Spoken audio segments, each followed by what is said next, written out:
A strange pattern is starting to emerge in tech. Three of the biggest companies in the world, Apple, Google, and Meta, are all investing heavily in what looks like completely different products. But if you strip away the branding, the features, and the strategy, they're all building the same device. And that device could define the next era of computing. At first, it doesn't seem obvious. Apple is working on high-end spatial computing headsets and wearables. Meta is pushing aggressively into smart glasses and immersive experiences. Google is quietly rebuilding its presence in wearables and ambient AI systems. Different approaches, different timelines, different messaging. But underneath all of that, the direction is converging.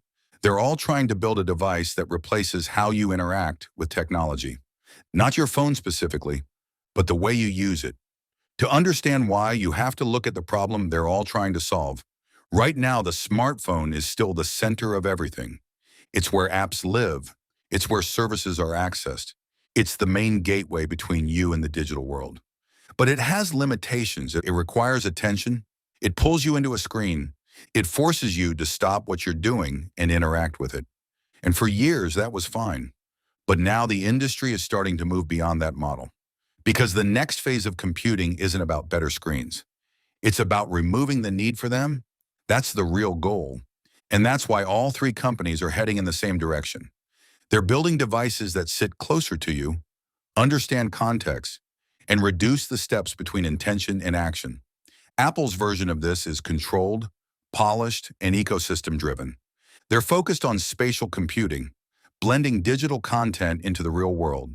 Instead of looking down at a phone, information appears around you. Apps become environments. Interactions feel more natural, less confined to a screen. But even with that approach, the goal isn't just immersion, it's integration. Making technology feel like part of your surroundings, not something separate from it. Meta is taking a different path. They're moving faster, experimenting more, and focusing on lightweight devices like smart glasses. Less about high-end experiences, more about everyday use. Capture moments, get information, interact with AI, all without pulling out a phone. Their vision is more social, more connected, more always on. But the core idea is the same: reduce friction, bring technology closer, make interaction more natural. Google, meanwhile, is playing a quieter game. They're less focused on hardware headlines and more focused on intelligence, rebuilding assistants, embedding AI deeper into devices, connecting services across platforms. Their goal isn't just to build a device, it's to build the system that powers it. Because in this new category, the hardware matters, but the intelligence behind it matters more. And when you put these three approaches side by side, the overlap becomes clear. They're all building toward a device that doesn't rely on apps in the traditional sense, doesn't require constant screen interaction, understands context and intent, operates continuously in the background. In other words, an ambient computing device, something that sits between you and the digital world, quietly handling tasks, delivering information, and responding when needed. And that's why they're all converging, because the opportunity is too big to ignore. Whoever defines this category doesn't just launch a successful product, they redefine the platform.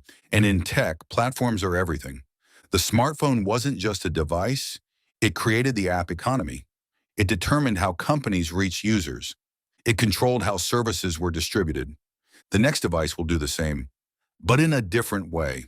Instead of apps competing for your attention, systems will compete to serve your intent. Instead of opening software, you'll simply ask, gesture, or act, and the system will respond. That changes everything. It changes how businesses operate, how services are delivered, how users make decisions, and most importantly, who controls that experience? Because in a world without traditional apps, the interface becomes the gatekeeper. If an AI assistant decides which service to use, then companies are no longer competing directly for users. They're competing to be chosen by the system. And that's a much deeper level of competition. That's why Apple, Google, and Meta aren't treating this like a normal product race. They're building ecosystems around it.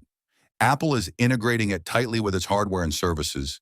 Meta is building social and content layers on top of it. Google is embedding intelligence across everything it touches. Each one is trying to own a different part of the stack. Because the device alone isn't enough.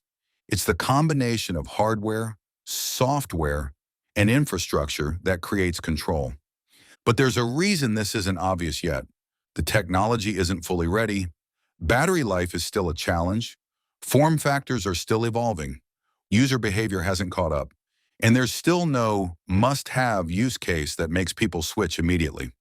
So instead of a single breakthrough moment, we're seeing gradual progress. Better prototypes, smarter systems, more capable devices, all moving toward the same endpoint.